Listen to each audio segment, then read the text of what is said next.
आकाशवाणी भोपाल से प्रस्तुत हैं प्रादेशिक समाचार।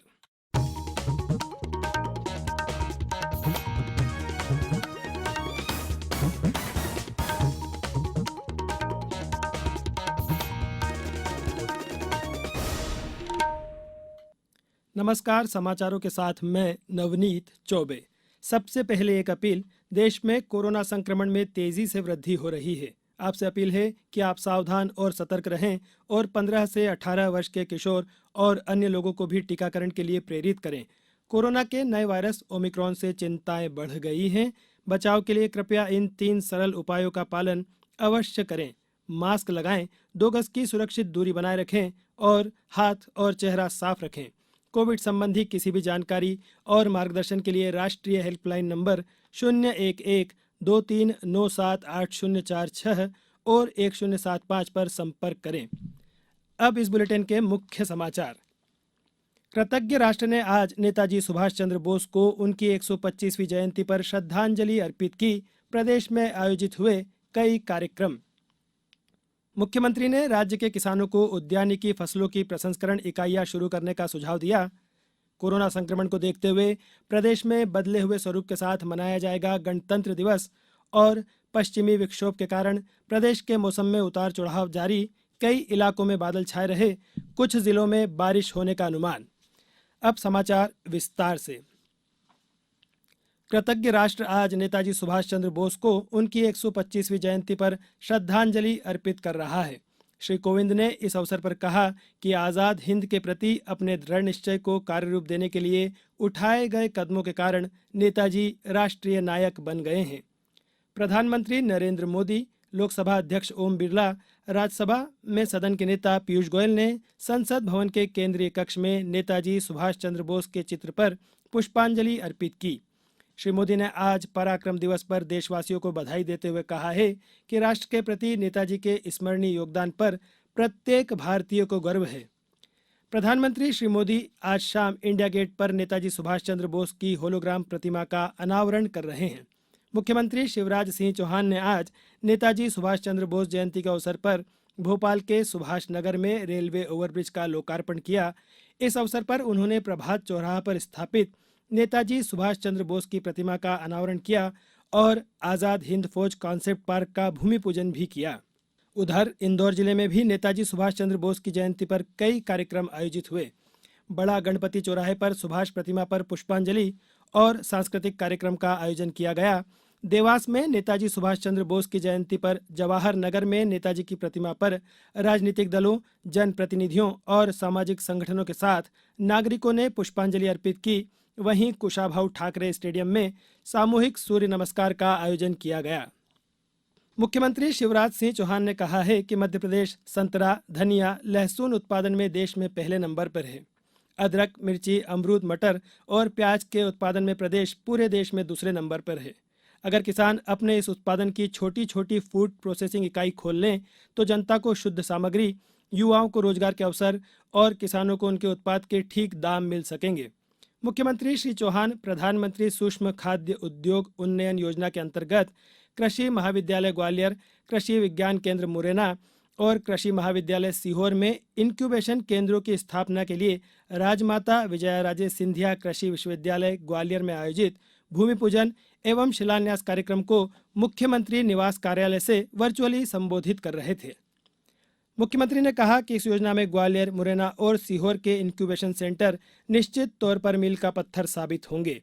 केंद्रीय कृषि मंत्री नरेंद्र सिंह तोमर, प्रदेश के कृषि मंत्री कमल पटेल, उद्यानिकी राज्य मंत्री भारत सिंह कुशवाहा भी कार्यक्रम में वर्चुअली सम्मिलित हुए। मुख्यमंत्री शिवराज सिंह चौहान ने कहा है कि बेटियों को आगे बढ़ाने के लिए उनके स्वप्नों को साकार करना हम सभी का दायित्व है। केंद्र सरकार, राज्य सरकार और आम नागरिक मिलकर बेटियों के सपनों को पंख लगाएंगे। मध्य प्रदेश ने सुकन्या समृद्धि योजना में करीब 23 लाख खाते खुलवाने की उपलब्धि अर्जित की है। श्री चौहान ने कहा कि प्रधानमंत्री नरेंद्र मोदी द्वारा बेटियों को सशक्त बनाने एवं उनका भविष्य सुरक्षित करने के उद्देश्य से शुरू की गई सुकन्या समृद्धि योजना के सफलतम 7 वर्ष पूर्ण हो रहे हैं।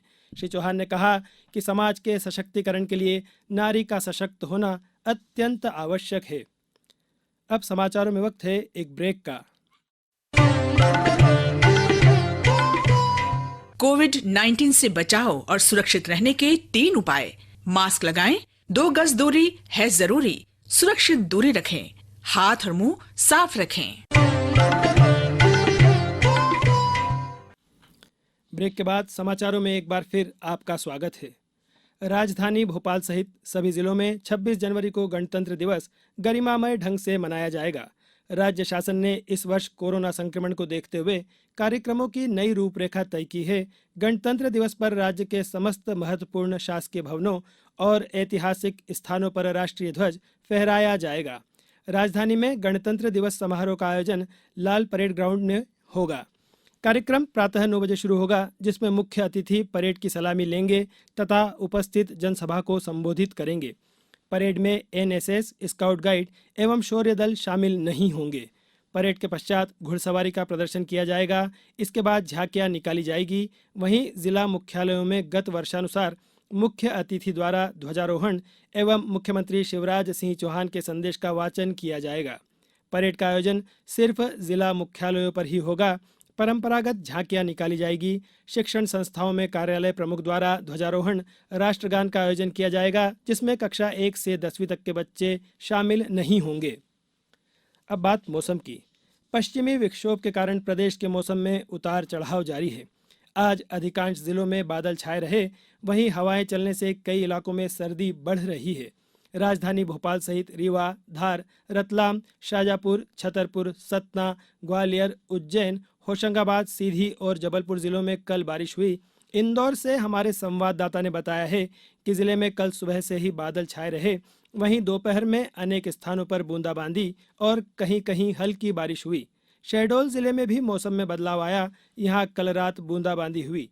ठंडी हवाएं चलने से सर्दी बढ़ गई। प्रदेश के ज्यादातर इलाकों में आज भी बादल छाए रहे। राजधानी भोपाल में दोपहर बाद धूप खिली।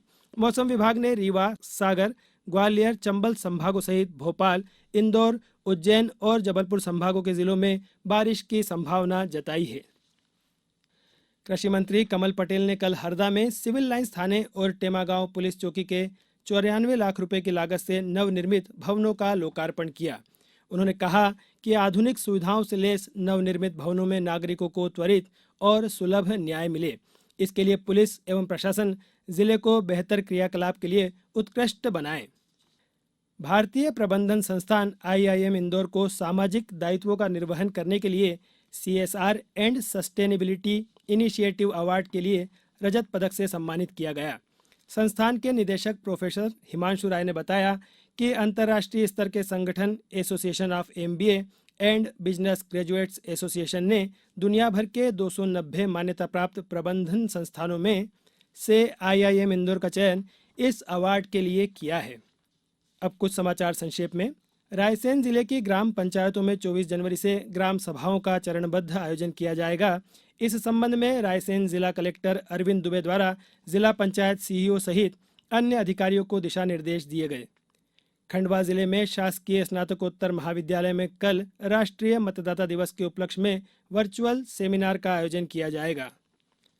इस वर्ष राष्ट्रीय बाल पुरस्कारों के लिए अनूपपुर जिले के अमरकंटक में जवाहर नवोदय विद्यालय में अध्ययनरत मूलतः उड़ीसा निवासी बनीता दास को चुना गया है। होशंगाबाद में किसानों को नरवाई न जलाने और फसल के बेहतर प्रबंधन के साथ साथ किसान कल्याण की योजनाओं की जानकारी देने के लिए खेत पाठशाला का आयोजन किया गया। अंत में मुख्य समाचार एक बार फिर। कृतज्ञ राष्ट्र ने आज नेताजी सुभाष चंद्र बोस को उनकी 125वीं जयंती पर श्रद्धांजलि अर्पित की। प्रदेश में आयोजित हुए कई कार्यक्रम। मुख्यमंत्री ने राज्य के किसानों को उद्यानिकी फसलों की प्रसंस्करण इकाइयां शुरू करने का सुझाव दिया। कोरोना संक्रमण को देखते हुए प्रदेश में बदले हुए स्वरूप के साथ मनाया जाएगा गणतंत्र दिवस। और पश्चिमी विक्षोभ के कारण प्रदेश के मौसम में उतार चढ़ाव जारी। कई इलाकों में बादल छाए रहे। कुछ जिलों में बारिश होने का अनुमान। इस बुलेटिन में फिलहाल इतना ही। अंत में एक अपील, हमेशा ध्यान रखें, मास्क और 2 गज की दूरी, हाथ धोना भी है जरूरी। नमस्कार।